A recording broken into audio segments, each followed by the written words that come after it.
gets on a podcast or someone's live, I don't even know what that is, and confidently says black people liked being slaves because that is all they knew for 400 years. And it's the confidence, right, mixed with ignorance for me, right? The smiling while speaking on generational trauma, the comfort, right, in rewriting history like it's a joke. People lost their lives, families were erased, they were ripped apart, right? Trauma that black people are still healing from today. And somehow this girl thinks that black people were happy. Let's watch these clips. Credit goes to all the original creators. I can't even believe what I heard, but we'll be back with some commentary. If we go back like a couple hundred years, it was pretty normal to own slaves. Is that right or correct? Why are we talking about slavery? Because I'm showing you why the ad populum fallacy is a logical fallacy. Honestly, back then, a lot of black people participated in the slave trade themselves. So Yeah, that doesn't make slavery right. Are you trying to defend slavery? It was a product of the time, dude. Are you trying to defend slavery? Did you not see Matt Walsh's new video on this topic? I did, and I think that defending slavery is cringe as Defending slavery, but I think we're illogical if we didn't realize that a lot of black people enjoyed being slaves back when slavery was a thing. Well, how do you know that black people enjoyed being slaves? I mean, it's just in history. I've read about a lot of black people not only participated in capturing slaves, but a lot of black people enjoyed being slaves. Because of course, when you're really? Brought up doing something like being a slave your whole life, it's all you know. I'm sure a lot of slaves probably enjoyed it and were happy because that's the only lifestyle they were aware of. That's crazy. Can you not think like that? Is it really that dense? I have never heard of somebody enjoying having to work countless hours on a plantation, being dehumanized and whipped and told they're not human, and being beaten within an inch of their life, and being saying that I don't think that people enjoy that. You can't deny the fact that there were probably slave owners that, just like there were really bad ones, there were probably slave owners that probably treated their slaves really nice too, right? You're not thinking logically. You're being so dense. So I'm just going to say that in general, I think it's wrong to own humans. Of course. We're not in that time period anymore. But you're defending slavery. I'm not defending it. I'm saying it was a product of the time. You said that black people enjoyed being slaves. I think there were probably a good majority of black people who back then were born and raised as slaves, probably because that's the only thing they knew. It was the environment they grew up in. If they had a slave owner who treated them well, they probably enjoyed their lives, a few of them. I think it's illogical to believe that every person who was a slave back then hated their life. I truly think that's illogical. I do. I'm pretty sure that being owned is not a good thing. Because you grew up in this generation and this is what you've been taught. And we know these things now. No, but back then, not just because those societal standards were not created yet. Not just because I grew up in this generation, but because I can think logically and morally on this topic and why it is unfair to own another human based off of their birth as having a certain skin color, for example. That's unfair. I'm pretending and I'm saying it's okay to own slaves now, because that's not what I'm insinuating. You are defending slavery. I'm not defending it. I'm just giving you the facts. Aren't you all about facts over feelings? Yeah, and I believe that slavery is immoral. Right, and I do too. But the fact was, back then, I think you're illogical if you think that some of them didn't enjoy being slaves or enjoy their lives. Why would anyone enjoy being a slave? That's the environment you grew up in. That's all you've ever known. So if you grew up in that environment and you have a slave owner who treats you well, that's just all they know. So they probably were happy about it. They didn't know freedom. Why is it so hard for you to understand this? What does a slave owner treating their slave well look like? I mean, back then, I'm sure some of them, I'm pretty sure they fed them, right? Or probably that they weren't whipping anybody or not tormenting anyone. Just I don't have specific details for you. Okay, as long as you're working inhumane hours on plantations, but you're being fed, then that's a good thing. Again, I'm not saying slavery was a good thing. You're not going to try to make it seem like that's what I'm saying, because I don't know what you want me to say. If you want to believe that every person back then who was a slave hated their life, go for it. Based on her argument of people not knowing any better and holding that to her principle, I wonder if she'd argue the same case for all those people that were unfortunately raised in abusive households. Online debates are just pointless. The shock value is the point. No, black people did not enjoy being slaves. You want to know how we know? They wrote about it extensively. And none of them were like, haha, this is great. I blurred out this person's face so that she wouldn't get the attention she's so desperately seeking, but she knows she's full of shit. It's all part of the grift. I promise you, I've met some of these people personally. They know exactly what they're doing. It's a grift. I promise you. The push for reparations rests on the notion that Black Americans are in a considerably worse spot today than they would have been had their ancestors never been brought here as slaves. The sheer amount of stupidity here makes me genuinely question why any of you have a platform. While I ponder that question for a minute, I'm about to ether your shit. For people who have to keep telling themselves that they're not justifying slavery. You're defending slavery. I'm not defending it. Pointing out something this self-evidently true isn't justifying slavery. You seem to be doing a lot of justifying of slavery. Let's go point by point. I think there were probably a good majority of Black people who back then were born and raised as slaves, probably because that's the only thing they knew. It was the environment they grew up in. If they had a slave owner who treated them well, they probably enjoyed their lives, a few of them. Yes, tell me more about how a few of the majority of Black people with good masters enjoyed being sold as soon as they come off the boat, and if they weren't sold and they were ill, they were left to die due to hunger or disease. Tell me more about how a few of the majority of the Black people with the nice masters enjoyed being split up and their families sold off to different people. Please tell me more about how a few of the majority of the Black people with nice masters enjoyed working from daylight to sunset and being beaten if they were going too slow or if they were late. Please do tell me more about how a few of the majority of the Black people with the nice masters enjoyed miscarrying their babies and being beat if they stopped to breastfeed. You're defending slavery. I'm not defending it. I'm saying it was a product of the time. It was a product of the time. You know what else was a product of the time?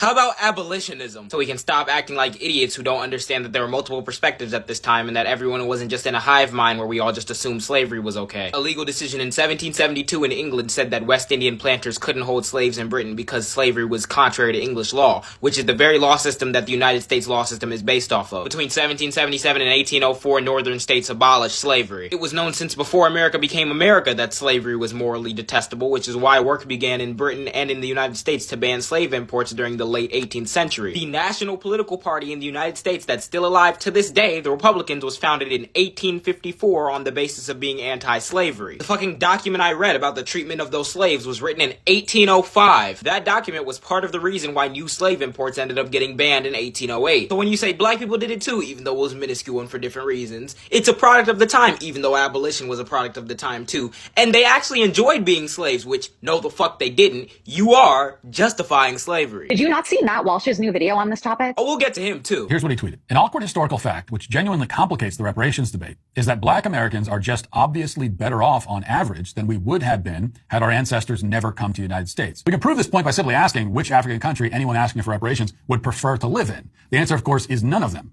How does this complicate the reparations discussion? Level 1, what would need to happen for it to become uncomplicated? If China were to pass us tomorrow for the #1 world economy, would it suddenly become less complicated? How many rungs of economic prosperity does the United States need to fall before we start considering whether or not we give the Black population reparations? If bringing slaves over to America did not improve standard of living at all and we were still at 18th century levels, would that somehow make the reparation conversation less complicated? Are we just going to ignore the fact that slavery isn't the only thing that the United States government perpetuated against the Black community that's had a disparate impact on those communities to this day? We're just going to conveniently ignore the fact that since the creation of the transatlantic slave trade, African nations were always going to be at a disadvantage, considering that they removed generations of young, able-bodied workers from the continent and moved them somewhere else to contribute billions of hours of labor and revenue to. Not only is it incredibly hard to replenish that population and get your economy back on track, the millisecond slavery falls out of favor, your short-term profits are gone too now. Then you combine that with colonization, and no shit, African Americans are going to be better off here. Because the very act of slavery and colonization provided a boost to European nations and the Americas while harming Africa. Oh, and by the way, we're not justifying slavery or anything. Completely unrelated quote from Robert E. Lee. I think it, however, a greater evil to the white man than to the Black race. And while my feelings are strongly enlisted in behalf of the latter, my sympathies are more stronger for the former. The Blacks are immeasurably better off here than in Africa, morally, socially, and physically. What? He made the same argument as the slave owner who was fighting because he thought slavery was justified? Oh, wait a minute. The push for reparations rests on the notion that Black Americans are in a considerably worse spot today than they would have been had their ancestors never been brought here as slaves. No, it doesn't. It rests on the premise that the American government has fucked over the Black community in a multitude of ways that continue to have negative effects to this day for no good reason. So if we want to right these wrongs, we need to take specific action. If we're reimagining the world without African slavery, then we have to also imagine it without all other forms of global slavery, since African slavery was merely one variety. If you go back in time and get rid of slavery from the entire world, It's impossible to say what the world looks like right now. All of us today would be in a worse spot if slavery never existed at all across the entire globe, because a change that significant would likely shift the course of events in a way that would mean none of us would even exist. It would be a world full of other people who are not us. Did you just butterfly effect slavery? He gets paid a lot of money to make the arguments that what the no shit, bucko, if slavery didn't exist, William J. William would probably be talking to you right now. And I think the fact that you're at this point has shown the lengths that we will go to justify slavery while trying to sound big brain. He makes a lot of money doing he makes a If everyone in a state wants something, go ahead and have it. So if everyone in Alabama wanted slavery back, you'd be okay with that? Sure. If everyone in the state wants it, go ahead. Did you know black women were not able to file rape charges against white men until 1861? Did you also know that the rape of a black woman by any man was considered legal in some of the states until 1950s, around there? That's not even too long ago. And when rape itself officially became illegal, it was still not a crime to rape a black woman in some states. So you're telling me that if everyone in whatever state wants that back, you're telling me that they should have that back? That's what I'm understanding from whatever it is that you just said. Let's even go a little further. Did you know that black people weren't allowed to attend desegregated schools until 1954? Let me clarify. 1954 is when the law was passed, but schools still remained segregated until, 1968, which isn't even that long ago. That's just like 56 years ago. I'm sure you're familiar with all the rest of the issues, but what you have to understand is that this is still a fresh issue for us, right? Some of our parents have gone through this period, right? And it wasn't pretty. And some of us still deal with that today, right? So for you to say that if states want to bring slavery back, that they should, is, I don't even have the words. Back, you'd be okay with that? Sure. If you go back and you watch that whole clip, like the reason why she's so indifferent to something like the institution of slavery coming back in full force is because she genuinely believes that slavery does not apply to her. When she thinks slavery, she thinks black people. She thinks those people over there. And the reason why we cannot progress and move forward as a society is because people are constantly dismissive to issues that they think only affects other people. And they don't have the intellectual ability to understand how it affects them too. This is literally the same thing that happened during slavery. Okay? Only 25% of the white South population owned slaves. What were the other 75% doing? What she doesn't realize is that if slavery comes back full force, and she's like, sure, I don't care. What does it have to do with me? Okay, well, when these corporations say, oh, nice, free labor, so I don't have to hire you and I don't have to pay you a living wage because I can just get free labor off of the backs of these people, where are you going to end up, Buki? Who's going to pay your bills? You're going to be poor. That's what's going to happen is poverty. That's what already happened in slavery. The other 75% of white people were struggling and poor because they couldn't compete with a system that operated on free labor. I need people to think. I need you to think. Just because the image that comes in your brain when it comes to slavery is those people over there doesn't mean it's not going to affect you. But this is why we can't have progress, because she's blonde, young, white girl. She probably thinks somebody's just going to marry her and take care of her and all of those different types of things. You think slavery is just for black people? Do you realize how many women were slaves? How many women didn't have rights of their own bank account and their own money? So is that the case now too? If the whole state just thinks that women like you don't deserve to have a say, don't deserve to have their own money, don't deserve to, then that's okay now? People love, you love to be so tough. Love to be so tough on the outside when it comes to an issue that's going to affect other people until it starts to affect you. They were talking about abortion rights. Do you know how many women who are trying to start families, but they're having septic pregnancies and they're having issues and they actually need abortion care to surgically remove the fetus that has passed away. That is something that can happen to you, my friend. So I don't know who needs to hear this, and maybe it's just me, but I think we all need to come to the realization that we can't save everyone, that we can't bring everyone along. Some people have to be left behind because they don't want to be saved. They don't want to create a world that is just and inclusive for everybody. And I think we need to stop wasting our time, our energy, our sympathy, our compassion on people who are not seeking to improve the conditions of the world so that everyone can benefit from it. Or they're not seeking to change themselves, even if that change would make everyone's life better. More divided now than it was when Martin Luther King marched when I was a kid. The Civil War was something that no one could do anything about because the whites, quote unquote, whites from the South are not the only ones that had slaves. Slaves are all over the world. Slaves still exist today. Do you think there's a direct effect from slavery to how Black Americans are able to live today? No, I don't. They have a chance to learn. They live in the best country in the world.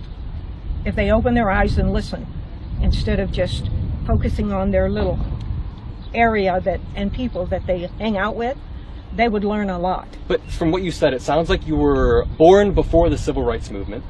Oh, yeah. So Black people couldn't buy houses in your lifetime when you were maybe a baby. I'm well aware of that. You were 5. So you don't think there's any downstream effect? I felt depressed at that time. Yeah. But that's what Martin was trying to correct. Right now, I see so many people living off the government handout. I'm pretty sure welfare use per capita is higher in red states than blue states. Yes, but there's so many people living off of the government handouts. And that is not that much farther away from slavery. They were a slave. They were given housing, food, clothing, medical care. The people asked them to work. Yes, there were landowners that were violent and mean to some of them, but there were others that were humanistic. No one excused slavery. If you'd actually watched the clip, you'd understand the point. There were far more good guys than bad guys. That's the takeaway. It went on for 400 years and they fought a war over it. There couldn't have been that many good guys. Watch the clip, you'd understand the point. There were far more good guys than bad guys. My favorite shows of all time is The Sopranos. It centers around this guy named Tony Soprano, who is the leader of a crime family. On the outside, he looks like a loving husband and father with a bad temper, but behind closed doors, he is participating in all sorts of criminal activity, having people killed, and even killing people himself. While Tony is committing these crimes, his wife, Carmela, is enjoying the fruits of his criminal labor. Live in a beautiful house. She drives a fancy car. She gets her hair and nails done all of the time. She travels around the world. She wears designer fashions. She lives a very good life. Now, Carmela is not participating in the criminal activity, but she knows it's going on and she does nothing to stop it. And also, her whole life is funded by Tony's crimes. And that's how white supremacy works. Jillian Michaels is all about how there were so many good guys, more than the bad guys during slavery. Okay, they still benefited from the system, from the institution of slavery, from white supremacy. Jillian Michaels is doing the thing where she focuses on the goodness of white people and their intentions rather than looking at the entire system of white supremacy in which they benefit from. This is why we often say it's not enough to just not be racist, you have to actively be anti-racist. At this point, this is very basic and we should all understand this, but especially Jillian Michaels, a white woman raising a black child, should understand what it means to be anti-racist. So hopefully this analogy helps. Seeing people casually talk like this in 2025 just proves that ignorance did not disappear. It just rebranded as podcast opinions, right? Black pain is not a debate topic. Enslavement was not comfort. The fact that some people hear 400 years of horror and respond with, well, maybe you guys liked it, it says more about them than Black people. Black people are descendants of strength, of resilience, of brilliance. It's just crazy. Credit goes to all original creators. Thank you so much for tapping in when you saw this. This is just for educational purposes under Section 107 for fair use. Make sure to like, comment, share, and subscribe. Let me know your thoughts below. And as usual, I'll see you on my next one.